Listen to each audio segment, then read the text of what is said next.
Good morning, ladies and gentlemen. I am one of your hosts, Blake Ruffino. Alongside me is my co-host and counterpart, Joe DeLeone. Good morning, sir. How are we doing?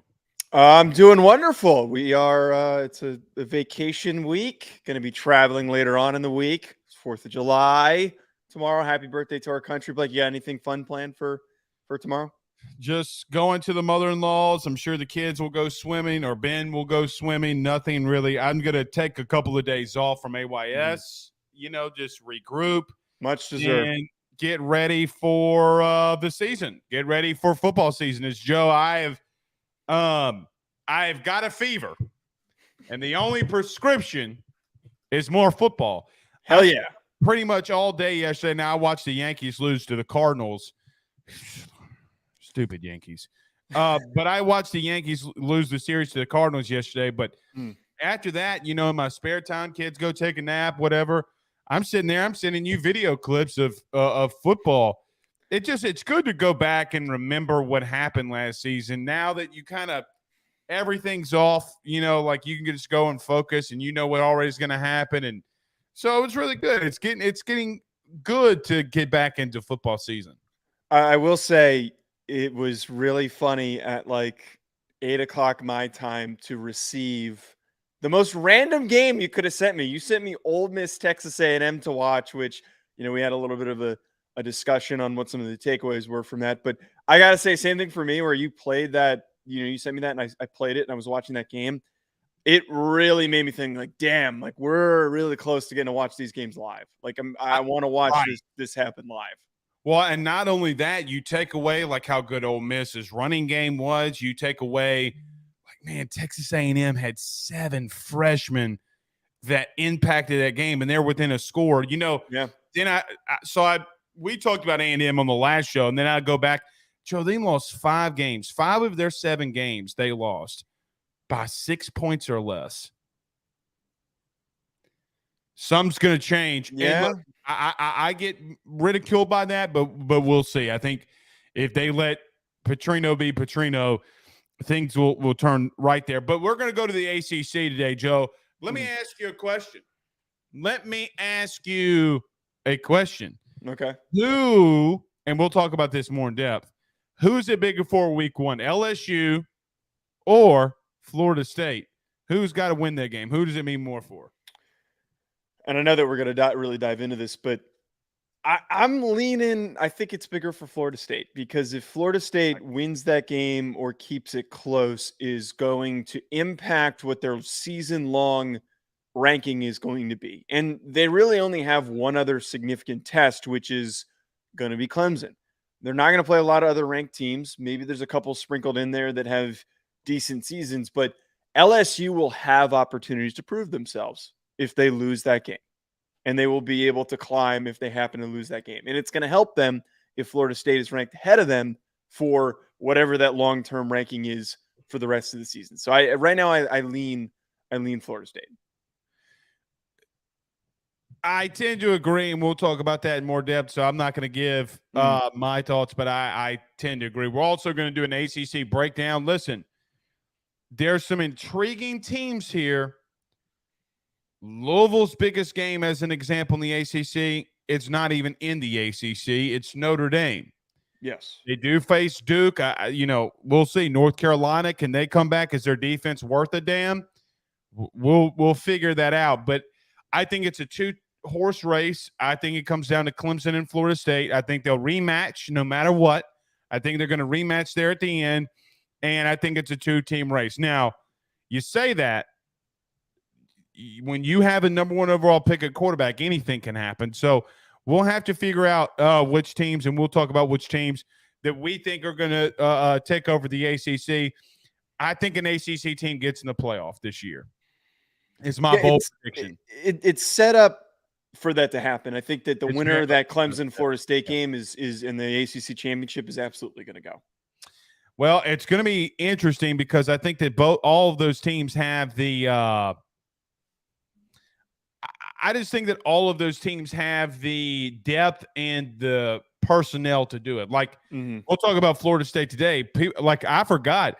Dude, against Clemson last year, Jaheim Bell was running the football. Like, he was in the backfield actually taking handoffs as a tight end. shades of Cordell Patterson at Tennessee, shades of I can't really say his name. Are you going to say Aaron Hernandez? I was going to say Aaron Hernandez. He does have that H-back build where he's like 6'2" and change, 235, something like that. He moves like a fullback, and he's got the hands of a tight end. He is – I don't even like to describe him as a tight end because he's really just a super versatile offensive weapon. I don't know how he projects to the NFL, but he is going to be an explosive piece to this offense that just has – it's got so many dudes. It's true. It's true. And then Trent Dilfer. Man, you know what's a pet peeve of mine? What? When a guy comes into something that he's never been into, like as a coach, and starts talking. That's number two. That's the second time Trent Dilfer's been out here in the public talking. I'm like, dude. I didn't mind the first one. The recent one is now he's just talking. Yeah. Now he's just talking. Too many microphones in front of Trent. I think the sports communication department at UAB needs to start reeling him in a little bit because he's saying a lot of crazy shit. How can you? He knows just as much about PR as they do because he's been in it for a long time. All right. Right. Do you have some trivia for me, because I got some for you? Did you I forgot to pull trivia. These early wake ups forgot because in 2004, yes, player finished second in Heisman voting, the highest finish for a true freshman in college football's history. Who was 2004? That player. It's not Tim Tebow, is it? It is not Tim Tebow. No. Give me a hint. What conference? All day. Oh, it's Adrian Peterson. It's true. That's true. Really? That was the highest true freshman? It's the highest true freshman ever recorded. At least this is what this says. I mean, is there another true freshman that's won a Heisman? No, because it's only been redshirt freshmen that have won it with Bryce Young and Johnny Manziel. That is correct. Before Carson Palmer in 2002, who was the last Pac-12 player to win the Heisman Trophy? Reggie Bush? No, but Reggie Bush was after Carson Palmer. Yeah, with that, you said who is the last? Before Carson Palmer won the Heisman in 2002, who won it before him? Who was the last Pac-12 player to win it before him? Oh, my God. It had to be a USC player.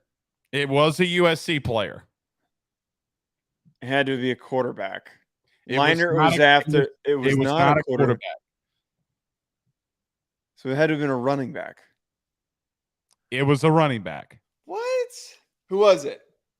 It was Marcus Allen, the fantastic running back. Really? Really? There was that much of a gap between Carson Palmer and Marcus Allen? Of Heisman Trophy winners from the Pac-12, yes. Wow. How crazy is that? How crazy is that? All right, last one for you. Okay. Who is the oldest program in the Sunshine State? Who has been playing college football the longest? Florida, Florida State, or Miami? It's not Miami because Miami was a late bloomer. That is correct. Florida. That is also correct. Look at you go. Well, I got the other two wrong, so we're not doing so good. Well, I mean, I'll have trivia for next time, by the way. I wrote that down on my notes, so I'll make sure I have it for next time. I like this trivia. I mean, we got a lot of fun bit on the trivia train. All right, so let's get rolling. Let's talk about the ACC first, and then we'll get rolling into a Clemson deep dive. Did I mention the Clemson deep dive? No, I don't think you did. We're going to do a Clemson deep dive now. Yeah, we're doing a Clemson title, but it's in the title. I mean, come on. Very quickly, are you intrigued by Clemson? I'm juiced up. I think they got some dudes, but I don't know if they're going to get where everyone thinks they're going to get. We'll see. All right, we'll talk about that as well. Everybody do us a favor, though, by hitting the like and share. If you're on Facebook, do us a favor. Hit that like, hit that share to all of those Facebook groups. You guys on Facebook have been killing it for us. If you're on YouTube, so many of you are watching our videos. You're not subscribing, though. Don't be a Rudy Poo. Hit that subscribe button. Hit that notification bell. If you're listening to us on wherever you listen to podcasts, you're watching us on Fubo TV, welcome, rate, review, and subscribe as well. Let's talk about our good friends Though over at betonline.ag, don't go anywhere. Who's going to win the ACC? We'll discuss that next. BetOnline is the fastest and easiest way for you to wager on all of your favorite sports, contests, events with the first-to-market odds and lines. Find reviews for all the news for each league, including Major League Baseball, NFL, NBA, NHL, combat sports, college sports, esports, and even golf. BetOnline continues to be the top online resource for all of your sports information for live in-game betting, props, and futures. Head on over to BetOnline today and use your mobile device to join and make your first sports bet. Use our promo code BELIEVE50, that's BELIEVE50, BLEAV 50, to receive your 50% off welcome bonus on your first deposit. That's betonline.ag, betonline.ag.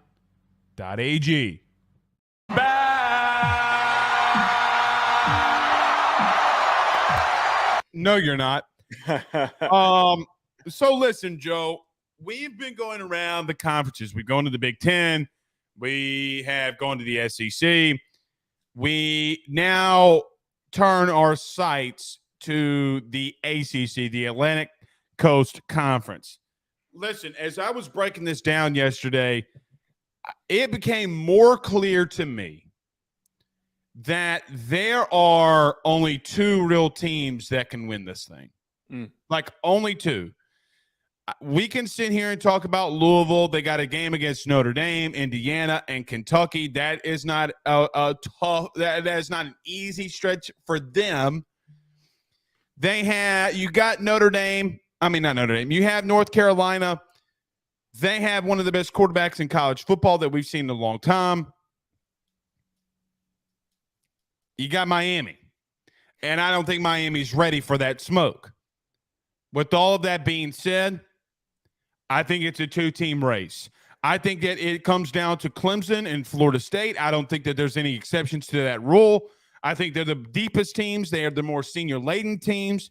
I think they're the best coached teams in the ACC. I think people rip on Dabo, myself included, for his Jesus Bible-thumping remarks. Doesn't matter, though, when you strap on that helmet and you strap on that chin strap, they still have guys. Joe, I broke down as many of these teams as I could yesterday. I don't see any scenario, personally, where any team not named Florida State and Clemson win the ACC. That's just me.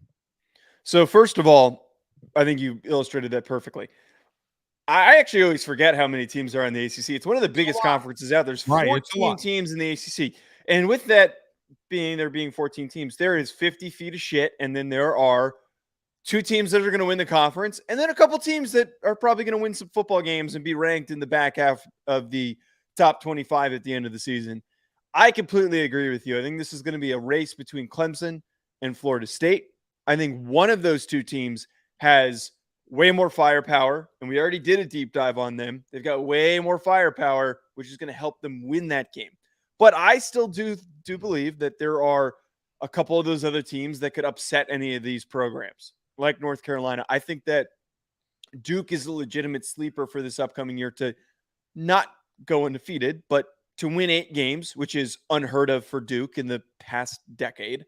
I think that Louisville, under Jeff Brom, a new regime, can maybe do a little damage if they go 7-5, 8-4. But you're going to hate this. I want to be down on Miami. I want to, Blake. I'm not saying they're back. Don't dare do it. Don't do it. I'm not saying they're back and they're going to off right now. Don't you do it. I'm not saying that Miami is going to compete and fight for an ACC championship. They're not, but they can win 8 games. They absolutely can win 8 games. On the defensive side of the football, they got a lot of dudes. Their offensive line's pretty good too. They added Javion Cohen from Alabama through the portal, and Zion Nelson's a pretty strong player who's been talked about having a lot of upside for the past couple of seasons. That defense is very, very, very underrated, and their secondary is pretty scary. I think that Miami is a lot better than we're willing to give them credit for, which is what I said when we talked about Texas A&M. I don't think that is a guaranteed loss for Miami to lose to Texas A&M because their defense is built to compete. You might as well call that man Tyler Van Duke because he's not going to lead them to 9 wins. He's not going to lead. Look, I don't want to get canceled here. Oh, you got a good offense. Look, Javion Cohen is a good left guard. He's going to play in the league. He's really good. You went and got Matt Lee. That's another transfer. Joe, they're probably going to start a true freshman right tackle. Okay. Their secondary has a lot of pieces back, but that's a little bit of the problem. They replaced 2 linebackers. You got Devontae Brown. You got Francisco that's got to move into middle backer. Joe, here's my problem. You return a lot of the same, but how are you going to try to convince me that a team that got pushed around by Texas A&M, a team that got pushed around by Middle Tennessee State, and I'm supposed to sit here and say, okay, they're going to win 8 games. Where did they get better? And listen, I know what's going to happen to me on Twitter. I get it. When you talk about from one year to the next, you got to show me where you got better. They got a piece on the offensive line. Sounds cute. Clemson got better. Florida State got much better. Louisville got better. North Carolina got better. You're going to have to show me which games they win because you know who I think that they can't beat, whether if they play them or not. They can't beat Clemson. They can't beat Florida State. I think Duke is more disciplined than they are. They play with their hair on fire. You got Louisville, who's got an immense amount of speed and talent. Miami. Oh, by the way, you got Texas A&M. If Texas A&M is on the right track again, I think they get boat raced. Okay, because at some point, talent is going to prevail. If Jimbo Fisher lets Bobby Petrino do what he needs to do, I sent you the film yesterday. Joe, you saw what those freshmen did for A&M a season ago. Mm-hmm. Miami's not ready. Now, I will concede one thing. I think that conference is so bad. If they win 8 games, I wouldn't be shocked. Okay? But if they won 6 games, I also would not be shocked. That's my whole point. They're not going to beat Florida State. They're not going to beat Clemson. I'm not going to sit here and pretend that they're North Carolina. Can they beat North Carolina? I don't think that they beat North Carolina. Can they beat Pitt today? Yes, I absolutely think that they can beat Pitt right now. I see a roster. I see a team that has NFL dudes in their secondary. They've got bodies along the defensive line. We're about to talk about Clemson. We're about to talk about Florida State's defensive line. Miami has one of the better defensive lines in the ACC. They have some legit dudes that can do damage this upcoming season. There aren't a lot of offensive lines that can block that up front. Leonard Taylor does not scare me. Harvey does not scare me. They don't scare me. We mentioned 4 games that they lose, but they're going to beat Miami of Ohio. They're going to beat Temple. They're going to dominate Georgia Tech. Georgia Tech stinks. They're going to beat Virginia. NC State has been pulled apart by the portal. Agreed. And then Louisville is a bit of a wild card. Maybe they lose that football game. And Boston College hasn't been good in 5 seasons. So that's my point is they are vastly better than that middle to low end pack of ACC teams. There is such a disparity of talent for a lot of these teams, but they are so far off from being able to compete with Florida State and Clemson and North Carolina yet. They're just not there. I think they're good enough to dominate the rest of those teams. I think they lose to A&M. I think they lose to North Carolina. I think they lose to Clemson. I think they lose to Florida State. And I think it's a toss-up against Louisville. That's 5 losses. So it's a toss-up. So if they theoretically pull out that Louisville game, there's our 8th win. Does Mario Criswell get a pass for being one or 2 wins better? Because that doesn't pass for me. What was their record again last year? Were they 5 or 7, 6 and 6? Let me double check. Hold on, I got it right here. They were 5 and 7. If you improve, all right, hold on. So last year they lost A&M. They got blanked by by Middle Tennessee State. They lost by 3 to North Carolina. They lost to Duke 45-21. They won in 4 overtimes. 4 overtimes, Joe, against Virginia. They lost to Florida State 45-3. They beat a down Georgia Tech team with not a head coach. Clemson put 40 on them. They lost. Pitt beat them 42-16. Okay, but we don't make our decisions here based on what happened last season. But where did they get better? They got better, and they had one of the better portal classes. We talked about them going and pulling Matt Lee to solidify their offensive line. They got 3 defensive backs that I think already join an elite grouping in the ACC. Branson Dean, Devontae Brown, and Jaden Davis, all joining that defensive backfield, are going to help them get better. All those guys were ranked in the top 200 transfer portal players, some of them even higher than that. They already have guys like Cameron Kitchens, who Cameron Kitchens could be drafted in the first 2 rounds of the 2024 NFL draft. There is just so much talent in that secondary, and they added more to it. They're going to need to rely heavily on it, though. Going to do when you're getting pushed around by Middle Tennessee State. It does not. That was last year. That was last year. Their offensive line is a those lot same better. dudes return Their offensive line is going to be a lot better this upcoming season. because they got a true freshman at right tackle. No, they added 2 interior offensive linemen that are high-level players in Matt Lee and Javion Cohen. Both of them are good enough to really bolster the interior offensive line. But I will admit here, Blake, I will concede this. I don't trust Tyler Van Dyke. At the beginning of last season, was one of the few people putting I will give you that. I was banging the table saying Tyler Van Dyke is not a first-round quarterback. He is not as good as y'all think he is. He is a very mediocre, frustrating quarterback. If he can at least play average football, I think that offensive line could create some good rushing lanes for Parrish Jr., who is a strong, underrated running back. They're going to need to rely on the run game, kind of like what Mario Cristobal did in his time at Oregon. That is what they're going to need to do to succeed. Look, I'm just going to concede because we're not going to agree here. I know. Okay. At some point, Blake, they got better on their interior offensive line. Sounds cute. Here's the thing. Can they stop Drake May? No. Can they stop Florida State and Clemson? No. I think they have 3 permanent. Look, anything. Let me say this. Anything can happen in football. Anything. That's why I call it any given Sunday. I would be shocked if they won one of those 3 games. Shocked. I would be out. And so when I look at teams, I think it's where's the premise of where you look at them from? I don't think that Mario Cristobal is brought in there to win 8 games. Not in that conference.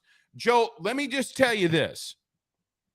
I think that there's 7 SEC teams. I think that there's 5 Big Ten teams. I think that there's probably 3 or 4 Big 12 teams that if they had Miami's schedule, they would salivate over that. No pause. Yeah. Okay? It's not a massively hard schedule. Like I would rather play personally, I would rather play Clemson than Alabama. I would rather play Clemson than Georgia. So at some point, it's nut cutting time. You got to find a way to win the games that you're not supposed to. And I just don't know with the kind of the chaos that Miami has right now, that they can overcome it. If they win 8 games, look, and this is what I try to tell Miami fans. Now, they're going to be in the DMs, they're going to be in the comments, and that's cute and that's fine. At some point, you got to be realistic with yourself. You got to be realistic with yourself. Your goal should be 8 games. I agree with you on that. Mm-hmm. I don't think they can go above that beyond a bowl game. I don't think they could do it. So I'll digress. In reference to the ACC, though, the only dark horse that I have, okay, would be Louisville because I think they still got speed and talent because I think Brom's a better coach than Cristobal. He's kind of been a little bit more proven offensively. I'm going to get ripped for that take. I'm going to stay on that heel, okay? I think you got 2 teams and where we need to go to. Mm-hmm. All right? It's Florida State and Clemson. That is the end-all, be-all. Now, we're going to talk a lot of Clemson in a minute, but I'm going to give you one stat, okay? One stat that now that I look more at Clemson, if they can change some things offensively, I think that Florida State has deeper talent. Okay. Like, I think they're deeper all across the board. I think offensive line, defensive line, receiver, quarterback, I think they're better there. Here's the thing with me with Clemson. Joe, 10 of their 11 stars on defense have 3 years in the program or more. 10. 9 of them are seniors or could have been grad transfers. They've already graduated. Joe, they are a senior-led team. And you know what happens with senior-led teams? Michigan State get into a playoff. Washington get into a playoff. TCU getting into a playoff. When you have 22, 23-year-old men playing against 18, 19-year-old kids, okay, when you're older, normally and historically in college football, that makes you like you win more. I just think that as of right now, Florida State is my dark horse to make the playoff. I think they take down Clemson, okay? It's not going to be easy. Jaheim Bell was a guy against Clemson last year that was lining up in the backfield running the football. They have so many weapons. I think everything runs through Tallahassee in the ACC.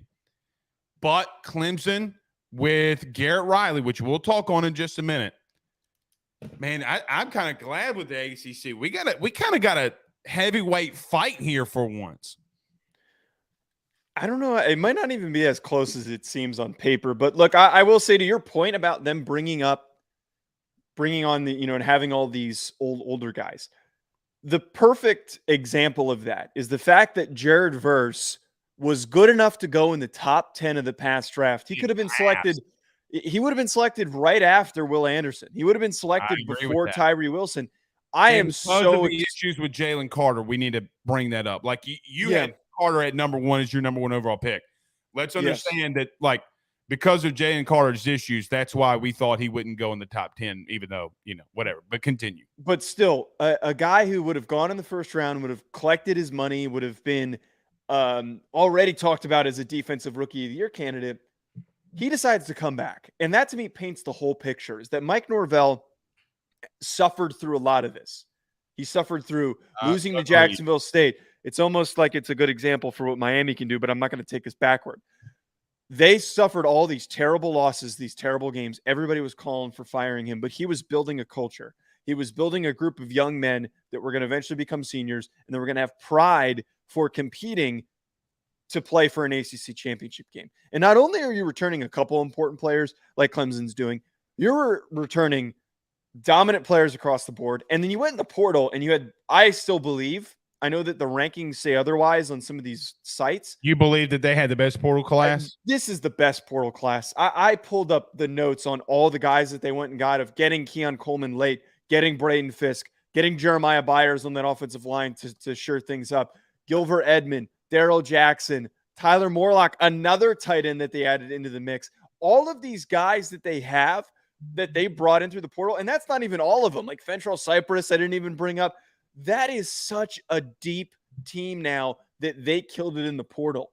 And I don't want to sit here and say that having big portal hauls leads to success, because there isn't a proven track record of that happening in college football, because it hasn't happened long enough. But there are so many old, experienced, talented players on this team that will set them up for success. We talked about it a lot when we did the deep dive, but they have an SEC roster right now. You put them in the SEC, Blake. Tell me if this is a hot take. They can't win it. I'm not saying that they win it, but I think that they win 9 games at the bare minimum if you put them in the SEC. I could see them winning 9 games. I could see them winning 9 games in the SEC. Here's the thing for me, man. There's not a front 7 in the country, in my opinion, not named. I'm taking Georgia out of this equation, okay? I just don't think that there's a front 7 better than them. Listen, you mentioned Jared Verse, Braden Fisk coming from Western Michigan, Fabian Lovett. Okay, so let me stop there. Fabian Lovett is a guy that people forget about, who destroyed dudes in the interior. Okay, like he is the unsung hero. Now that you have Braden Fisk and you have to double him in the interior, Fabian Lovett's going to eat your lunch. Okay, like he will eat you alive. Another thing is they got Patrick Payton, But, Joe, this is what separates them the most for me. They go get Darrell Jackson Jr. and Gilbert Edmond to be rotational pieces along that defensive line that they can take breaks in and out. Braden Fisk and Lovett can rotate, which is massive for them. You mentioned Florida State in reference to Fentrell Cypress, but they went and got KJ Kirkland from recruiting. They added some more pieces, like I think Lamont Green Jr. is going to be pretty decent once it's all said and done. But they returned Greedy Vance. They returned Renardo Green. They returned Brown. They returned Dent. They returned that secondary with adding an All-American in Fentrell Cypress. Defensively, without question, they are the best team in the ACC defensively. Now, you turn around, you add on Keon Coleman, Casey Ruddick, Jeremiah Byers, Jaheim Bell, Jordan Travis returns, Johnny Wilson returns, and Winston Wright Jr. returns. On paper, they are the deepest team in the ACC. Here's the thing, though, and I'm just gonna throw this out there to you. They got to get better in some areas. Let me throw some deep analytical stats to you. You ready? Okay. They were 38th in third down defense. They got to get better there. I think they will, but the games that they lost, Clemson, the games that they lost, they were getting torched on third down. They were getting outcoached. Let's call it. Look, I went back and watched it yesterday. They were getting outcoached. But here's the thing for me, Joe. Speaking of the deep analytical stats, they were number 10 in total offense. They're going to be better. They were 13th in rushing. They're going to be better. On offense, they were number 4 in the country on third down conversions. You know how I love third down conversions. Yeah. 4. They will be better. Joe, they're one of my 4 teams to make the playoffs. I'm just going to be open with you right now. But I still think they lose week 1. And I'm not saying that from a bias standpoint.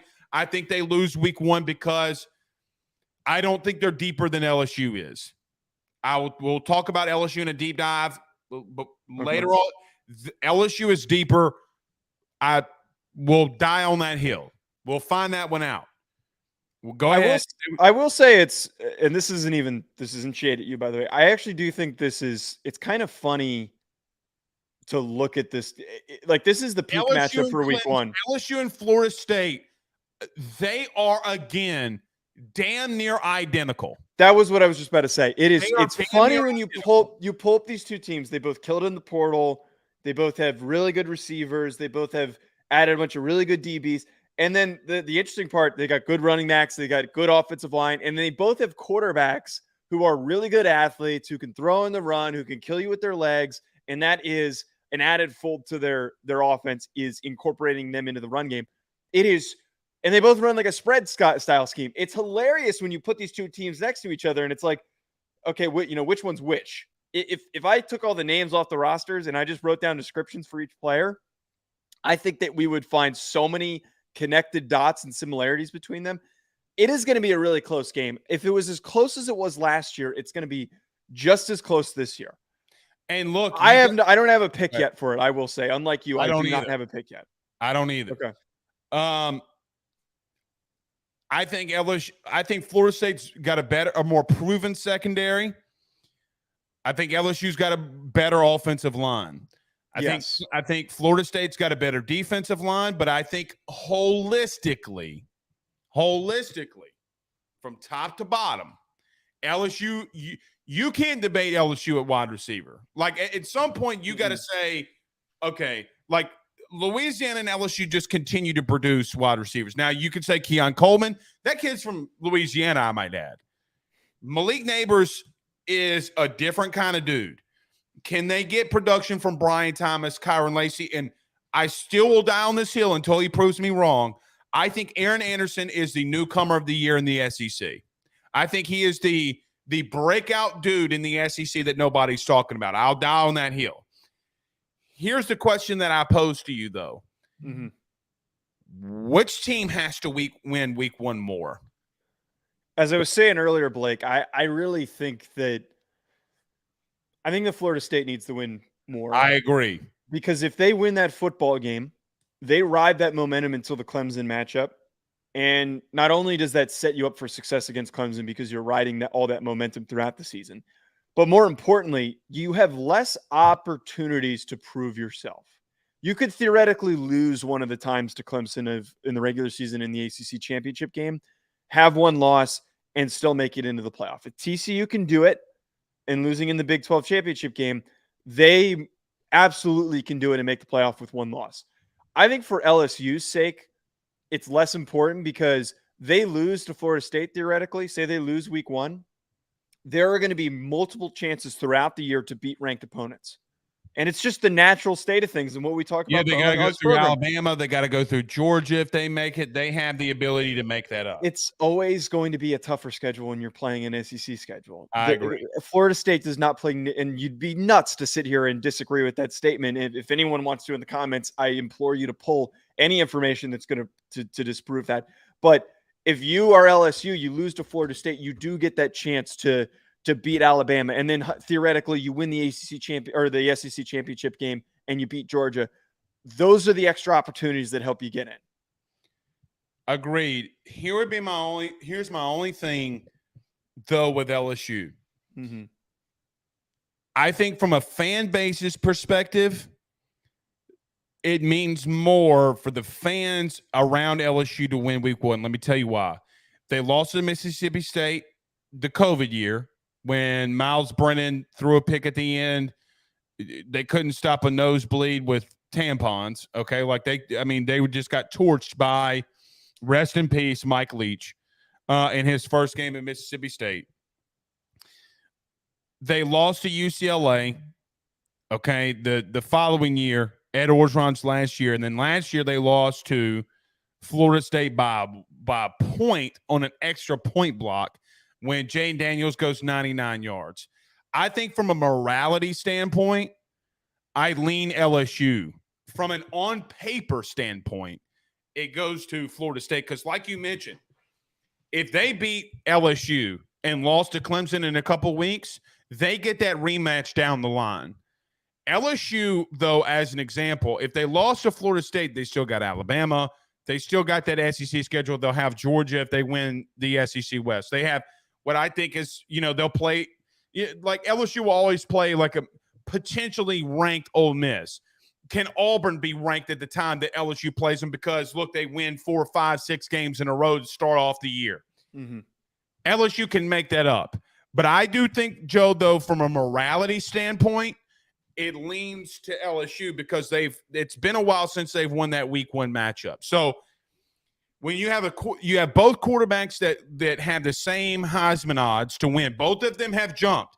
This is the crazy thing to me. Jane Daniels and Jordan Travis have jumped so drastically along this Heisman Trophy watch list. I think people realize that these two teams are extremely deep and they're going to have pieces around them. It's honestly, for me, one of the bigger matchups that we've seen in week 1 that I can remember. I think you had LSU Florida State last year. I think you had Georgia Clemson that was highly anticipated but didn't live up to the billing. Yeah. You've had a lot of big time Notre Dame, Ohio State.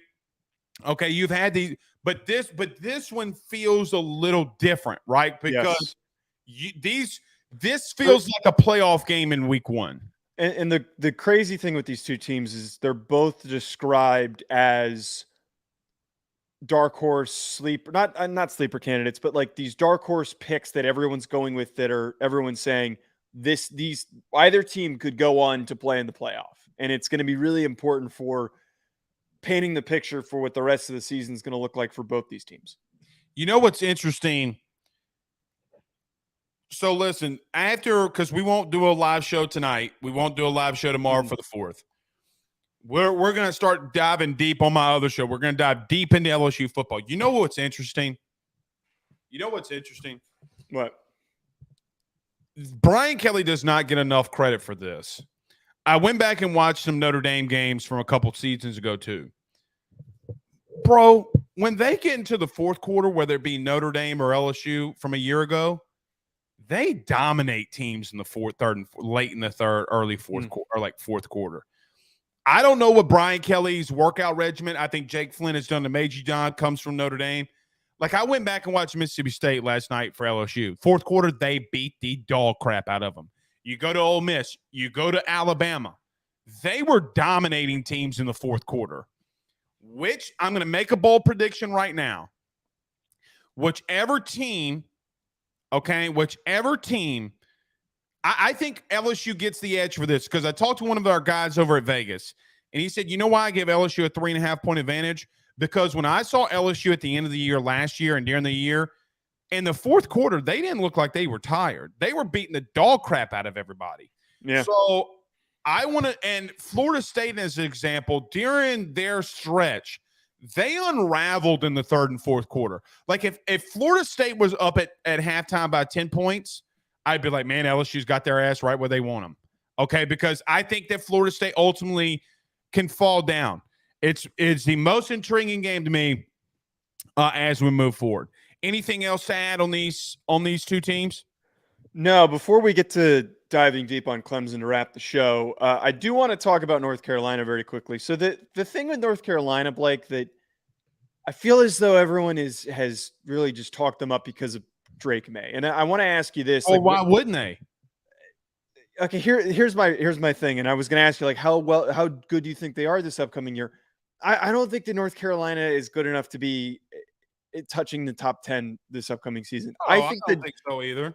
I think that Drake May is a fantastic quarterback. He is going to be in the Heisman running for part of the year. He has been he last year was very inconsistent because he crapped the bed the final weeks of the season when he was. Well, that wasn't him. He had 4 of his 5 offensive linemen that were out. So again, you got to give him a little slack when he's got true freshmen and sophomores blocking for him. I do give him a little bit of slack, but like, if they want to win 10 games, which should be the goal, he needs to do a lot because the rest of that roster it's pretty mediocre. It's slightly above average. It is a mid to slightly above average quality ACC team. I'm not really scared by the rest of this North Carolina roster. Cedric Gray is a fine player. I'm a big fan of Bryson Nesbitt, who is going to be their lead tight end this season. He is an explosive downfield receiver. But at the same time, I just don't know what they added in the portal. I think that them adding Devontae Walker. Devontae Walker, right. Yeah, Devontae Walker was a good add to that offense, but I can't back this team to win more than 9 games, which is a good season, but I can't back them to win more than that, and they will not be back in the ACC championship game. No matter how good Drake May is, there are too many handicaps on the rest of that roster that they're not going to be able to overcome them. Here's another crazy thing. And this is look, I get burnt either. So listen, I think I've told you this off the air, but I'll share this with the people listening to us. You know what I love? You know what I love about when I break down teams? Joe, listen to this. You ready? They have on their defensive line 4 seniors. Okay. Yeah. They have a senior middle linebacker in Gray. They have 2 seniors in their backfield. Their offensive line consists of 5th-year senior at right tackle Spencer Rowland, Willie Lampkin's a senior, Corey Gaynor is a senior, Martellus is a senior, and William Barnes is a senior. I love teams, and especially offensive lines, that and it specifically offensive lines, when you have that many dudes up front that are that experienced, it trumps a lot. Now, here's the difference for me. I don't give 2 Rudy Poos who they got defensively. Gene Chizik, the only thing that Gene Chizik could lead is I don't even know. I think he'd mess anything up. Defensively, they're ass. Okay, they are not good defensively. Offensively, they're going to have to turn some heads. Look, I think they're a middle-of-the-pack team. I think they're 8-9 win team, okay, because of Drake May. Outside of, I think Mac Brown's still a really good coach. Yeah. I don't see him getting above that. So I agree with you. But remember I said this. If they pull off some wins that we're not expecting, it will be mainly due to the fact that they have 10 starters of the 22 on the up front that are seniors. That's a big deal to me, man. When you have a 23-year-old going up against a 19-year-old, I still think that's a massive, massive deal. All right. You want to get to – I see some of these comments flying in here. We have a question from Riley. He says, do y'all think Florida State can beat Clemson twice or vice versa, or do you think they split the series? I think they split the series. It is, and I say this on every show that I do. I don't know if I've said it on here. It is so damn hard to beat a good team twice. It is one I will always pick, like if I'm doing betting picks, I will always pick the team that lost the first time to win the second time. It is so damn hard. I do it every time too, man. I do it every time too. More often than not, I don't know what I think it's like 55% of I want to look it up, but more often than not, usually the team that lost the first time wins the second time. Yeah, it's tough to beat a good team twice. If I'm Florida State, I would want to beat LSU and lose to Clemson, and then face them in the ACC championship game. Right. All right, you want to get to this Clemson deep dive since we're talking about Clemson? Yeah, well, we'll get to Clemson and then wrap us up. All right, let's talk about our good friends though over at BetOnline.ag. Let's reset. Let's talk a little bit of Clemson. Let's do a deep dive on them. Don't go anywhere. We're back next. BetOnline is the fastest and easiest way for you to wager on all of your favorite sports, contests, events with the first-to-market odds and lines. Find reviews for all the news for each league, including Major League Baseball, NFL, NBA, NHL, combat sports, college sports, esports, and even golf. BetOnline continues to be the top online resource for all of your sports information for live in-game betting, props, and futures. Head on over to BetOnline today and use your mobile device to join and make your first sports bet. Use our promo code BELIEVE50, that's BELIEVE50, BLEAV 50, to receive your 50% off welcome bonus on your first deposit. That's BetOnline.ag, BetOnline.ag. All right. Let's talk a little Clemson football. I'll give you the floor first because I think I'm going to be long-winded here. Mm-hmm. Okay. But let me just start off with this. They're a senior-led team, and senior-led teams win a lot of football games. Go ahead. What do you think about Clemson in this deep dive? As a known Dabo Swinney hater, it pains me to give them this much credit. But as he talked, he's corny. I mean, we talked about it during the football season. But look, I'm willing to put my bias aside. I'm also a Notre Dame fan. There's been a bit of a recent rivalry between Clemson and Notre Dame. I'm putting my bias aside though to critically evaluate this team. They are so freaking talented on the defensive side of the football. Might be one of the best defensive teams that they have coming back. They had issues last year in some games, but this team is now experienced. I look at the fact that they're returning Tyler Davis and Rukaroro, who are explosive interior defensive linemen. Very, very explosive, dominant, high potential players who are getting better every single season. Their linebacker duo is the best linebacker duo in the country. Jeremiah I don't disagree with that. And Barrett Carter. They are going to rack up a crap ton of tackles. Well, and Joe, the white kid, what's his name? Wade Woodaz. Woodaz was making a lot of plays last year too. Continue. Yeah. On the defensive backfield, they've got Andrew Makuba. I probably mispronouncing that. And then RJ Mickens. That grouping across the board, I've got dudes in every single position group. They're going to be so hard to move the ball against. It is going to be a difficult task.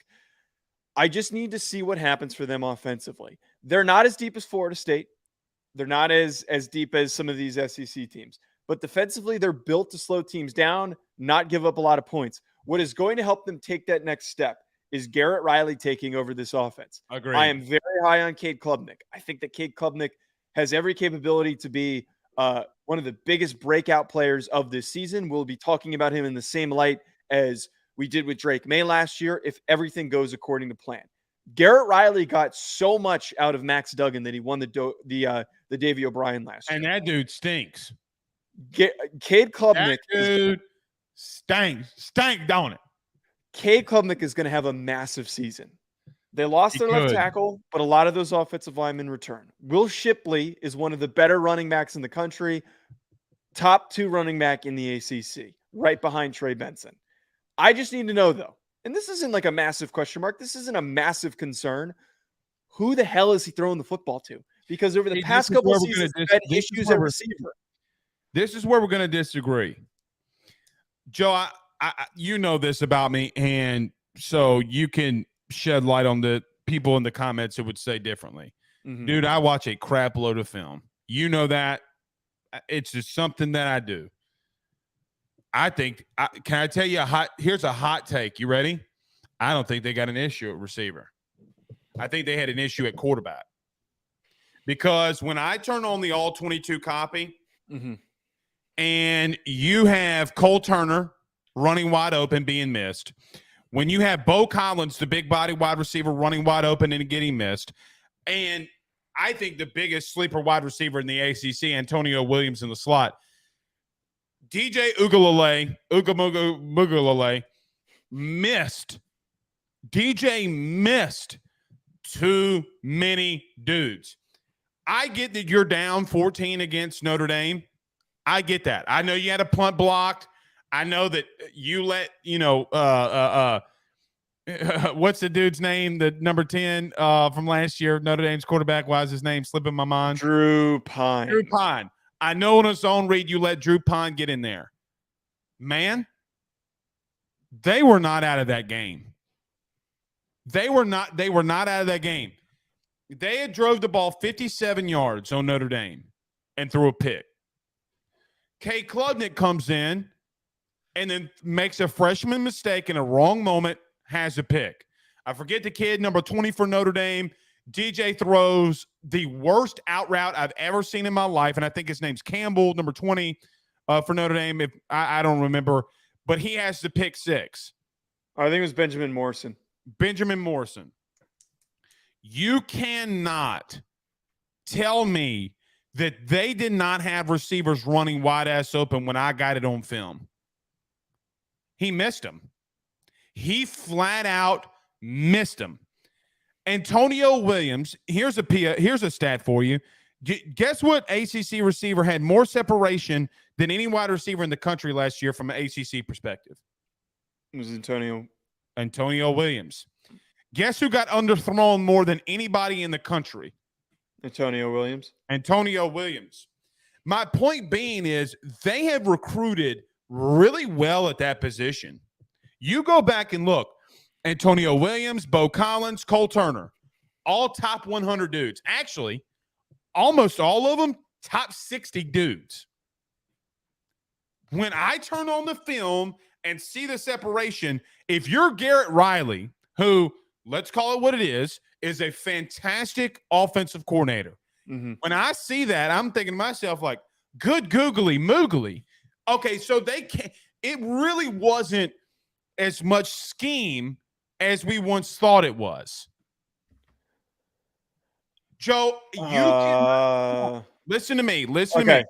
You cannot argue when you call a play and you have a receiver wide ass open and he gets missed. You cannot call that on the offensive play calling. Okay, here's what I'm going to say. I'm going to deflect. Their lack of production last year was very underwhelming, and they definitely could have been a lot better in the passing game. I think that I look at back what not only we're talking about here with Cade Klubnik's progression and in his performance this upcoming season, the ceiling is very high. But I also take a look at what happened with TCU last year. Now, there's no Quentin Johnston on this Clemson team. There's not. We can't sit here and pretend that there is. Quentin Johnston. I disagree. Quentin Johnston was already a really talented player who took that next step. He was already being talked about as a first-round wide receiver. I think Bo Collins can be that guy, man. Okay, see, that's where I disagree. But my point is, wait. When he is mossing, you just talked about Fentrell Cypress, correct? Bo Collins mossed his ass in the back of the end zone. There are good receivers that are talented. Look, I just don't think they're. I don't think that. I'm going to use this Paw Patrol walkie-talkie. Bo Collins is mossing that dude now. I don't think that there is a 1,200-yard receiver, 1,100-yard receiver in this group. I think it's a balanced group. There are some good football players, but what happened with TCU last year, I actually, anyone who likes film and you especially, I was so just drawn in by the scheme called by Garrett Riley. There were so many games where guys were just wide open. You're like, how did that guy get so wide open? It's random slot receivers. There aren't any massive big name guys that were getting as open as they were and picking up big chunk yardage after the catch. That is what is going to set them up for success, is because schematically, he is one of the brightest minds of college football that deserves to be talked about in that category. And sometimes I get clowned on for talking about Garrett Riley so much, but the guy's a really damn good play caller, and they're going to only get better this year. They're going to be so much more explosive offensively. I agree with that. I'm not saying that it was all hunky-dory. Yeah. Schematically. Okay. Now that we're getting back, I'm not saying that. What I am saying is that they got better at the quarterback position. I think they still got some talented guys along the offensive line. Here's the problem that I have with them. Blake Miller's more than likely going to start left tackle. Tristan Lee's going to start right tackle. Two highly, highly recruited guys, two really good prospects. Putnam at center, their interior of their offensive line got pushed around. Okay. They got to get better there. Let's see if they can do that. Here's Jake Briningstool. I think is a tight end that can make some waves in a Garrett Riley type of offense. I think he's a red zone mismatch. I like that matchup with him. Can he live up to the hype? Defensively is where they're going to make their bones. 10 of the 11 starters are 3 years in the program or more. 9 of the 11 are 4-year guys or more, seniors or more, grad guys. They got Peter Woods, the 5-star defensive tackle that I think is going to rotate and start and play a lot. You talk about Rook Ororo. I think he's really good along the defensive line. My only question is their secondary. Can they hold up in that secondary? I like what they have at the linebacker position. I think Woodaz is really good. I also believe that Jeremiah Trotter and Barrett Carter are two guys that are really, really dynamic. Khalil Barnes is another kid in there that I think is going to get a lot of rotation. Can Nate Wiggins, who was a top 50 prospect, can Jalen Phillips, who was a top 50 prospect, can those secondary pieces hold up? Here's the thing with me with Clemson, though. Are you ready? Mm-hmm. Can Cade Klubnik be the guy that we anticipate him to be? There was a lot to be desired last year from him. He's got to take that next step forward. He can't make some of those freshmen's mistakes that he did against Notre Dame. He can't make some of those freshman mistakes that he did against Tennessee. I think that they're going to be better. Okay. Does them being better, can they beat Notre Dame on November the 4th in Clemson? I think that they can, but their schedule isn't that difficult. They have Duke, Charleston Southern, Florida Atlantic, Florida State. We talked about that game. Syracuse, Wake Forest, Miami, NC State, Notre Dame, Georgia Tech, North Carolina, South Carolina. I think they could. I think that they could go 11-1. I really do believe that they could go 11-1. I think Garrett Riley. And look, you know what else I was thinking about too? Mm-hmm. We do not talk enough about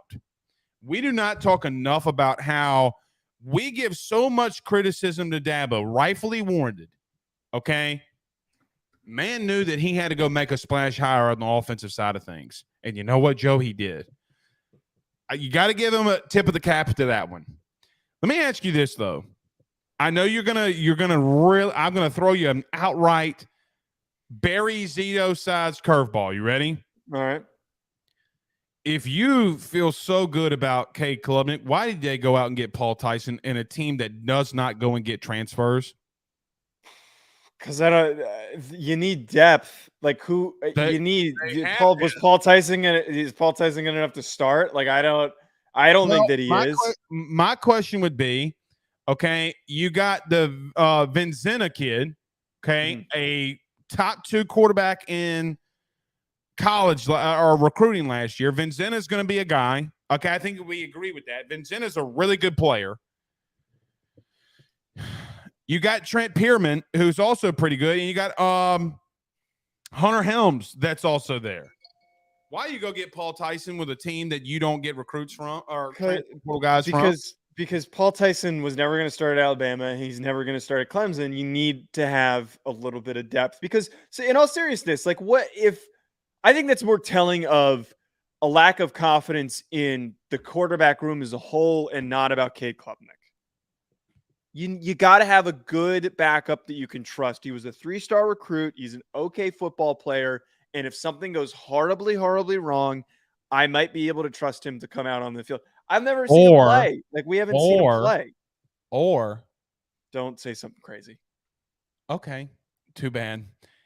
When Saban retires, getting Paul Tyson, Bear Bryant's grandson, maybe Dabo's making a move. Oh, you're saying that was Bear Bryant's grandson. This is the conspiracy theory of all. What a conspiracy theory, isn't it? Isn't that a conspiracy theory for you? Oh my God! You didn't see that Barry Zito size curveball coming, did you? No, I did not. I probably could have guessed that you were going to take it down some crazy ass path like that. It is interesting. It's plausible. They don't take transfer portal guys. I think you want to know the truth. Here's the truth. Dabo played for Bear. He's taking care of his grandson. Okay, that's the real truth. I mean, like, yeah. As much as I'm over here clowning, okay, the truth is that's his coach's grandson. All right, we're going to get to a couple of quick comments before we get to Trent Dilfer. Cody Rabby says Florida State needs the week 1 win versus LSU more than LSU would. If LSU loses to Florida State, still has a chance against Bama, Texas A&M, and others in the SEC. I think we agree with that. Did we not, Joe? Yeah. Philip says the LSU FSU is going to be a blowout. Tigers by 50. No, it's not. That's not. That's not going to happen. You gotta be realistic here. Ed O, Nuss Bus Driver says hard to beat a good team twice. They beat Clemson twice. Look out. That's what we said. Yeah, they could really do something. All right, one more. Riley says, do y'all think Florida State can beat Clemson twice, vice versa? We already said that one. All right. You want to talk about, before we get out of here, because we got to go, you want to talk about your favorite head football coach in college football? Yeah, let's hit on Dilfer really quick. All right, what did Trent Dilfer do now? Trent Dilfer, on another, I think it was an On3 interview that he was doing or something along those lines. So, or maybe it wasn't On3, but he made the statement that with the expanded playoff, the American Conference is one of the best chances to make it to the playoff out of any conference. He's got the best opportunity to get there out of any conference. Now, I think that it is an insane thing to say because good teams in other conferences are going to be – the SEC is going to be able to put out 3 teams. The ACC, if everything goes well, could put out 2 teams. He's not talking about them, though, because you do get one group of 5 team in the playoff. But so that's my point, is that I actually kind of agree with him in the sense that – oh, go figure. You agree with Dilfer. Wait. I thought about it, and I understand what he's saying. Well, he's not wrong because Tulane would have been in the playoff this year if it wasn't right.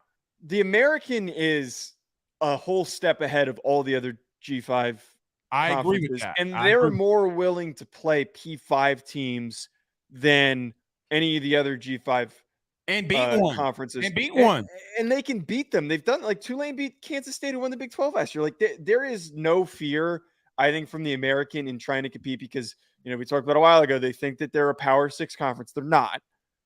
But if whoever wins the American should go to the playoff every single time, they should. They absolutely should. If you win 10 games, I'm not going to agree with that. I'm not going to agree with that because what other G5 like the MAC sucks now. The MAC is not even competitive anymore. The Sun Belt is pretty soft. Well, then if you say it like that, then they should be a Power 6. There's still a gap, but they're still the best G5. No, I think that you have relatively teams that come out of nowhere. Like, you remember Western Michigan a couple years ago with PJ Fleck. Yeah. Like, you always have a random team out west, like Boise State or Idaho Tech. Like, I'm not going to say that. Here's the thing. He's not maybe wrong. The Mountain West. Yeah. He's not wrong, but here's the problem. Now, I got ripped in the comments from our last show about me comparing stuff like this. I'm going to stay on the same path, though. If I'm going to call out Jordan Hill, I'm going to call out Dilfer. Mm-hmm. Dog, you ain't been in a fall practice yet. You hadn't even had a summer practice yet.